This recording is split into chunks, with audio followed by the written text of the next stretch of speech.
La paix est un bien fragile et que si nous ne réagissons pas, nous pourrions à nouveau être entraînés dans une guerre que nous ne voulons pas.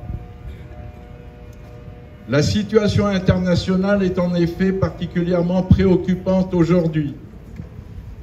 Elle l'est principalement du fait des responsables des deux grandes puissances victorieuses de la Deuxième Guerre mondiale qui ont décidé de saper l'architecture de maintien de la paix et de sécurité qu'ils ont contribué à édifier en créant l'ONU voilà 80 ans.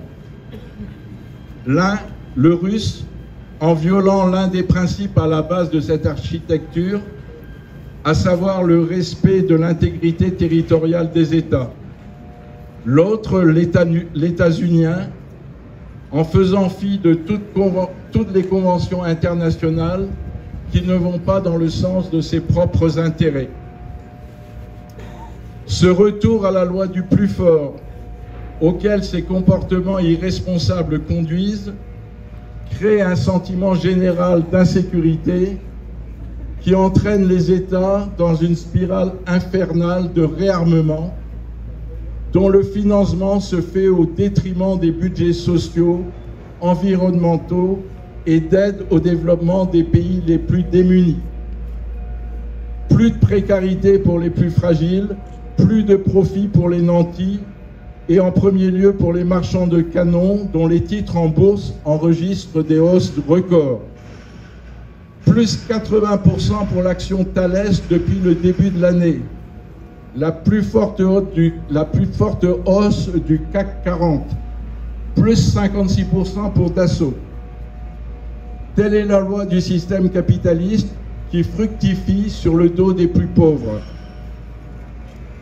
Le tableau ne serait pas complet si l'on n'évoquait pas un troisième fauteur majeur d'instabilité, à savoir le gouvernement criminel d'Israël, qui, fort du soutien de son protecteur américain, a entrepris l'élimination systématique et méthodique du peuple palestinien.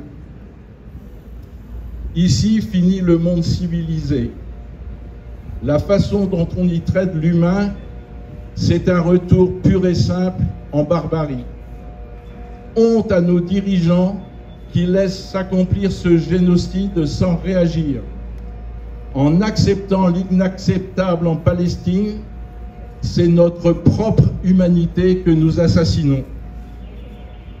N'oublions pas enfin tous les foyers régionaux de conflits, Soudan, Yémen, les grands lacs d'Afrique et bien d'autres, qui ne demandent qu'à s'étendre si on les laisse se développer. Et surtout celui qui vient de se réactiver au Cachemire et dont l'issue serait catastrophique pour l'ensemble du monde, si ces protagonistes faisaient usage de leurs armes nucléaires. Loi de la jungle, retour à un monde de barbares, un monde surarmé, où les grandes puissances brandissent leurs armes nucléaires comme des hochets, où les va-t-en-guerre de tout poil ne demandent qu'à en découdre, le moment est particulièrement dangereux.